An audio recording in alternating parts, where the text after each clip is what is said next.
మీరు సర్వస్వంగా భావించే మీ భూములకు రక్షణ కల్పిస్తూ ఈరోజు ల్యాండ్ టైటిలింగ్ యాక్ట్ రద్దు చేశాం.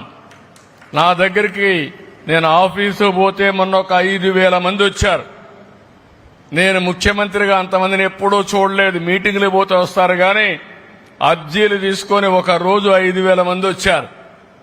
ఏంటి సమస్యలంటే ఎక్కడికక్కడ ప్రజల్ని సమస్యల సుడిగుండంలో నెట్టేశారు.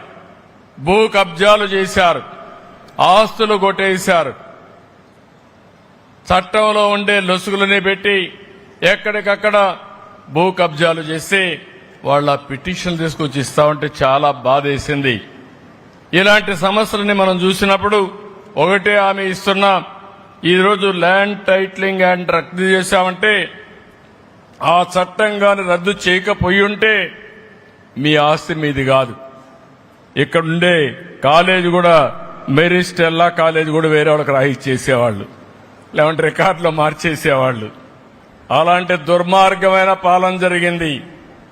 ఏది చూసినా కబ్జాలు చేయడం, రికార్డులు తారుమారు చేయడం, పేదవాళ్ల ఆస్తులు కొట్టేయడం, ఇది ఒక ఆనవాయితీగా పెట్టుకుని చాలా అన్యాయం చేసే పరిస్థితికి వచ్చారు.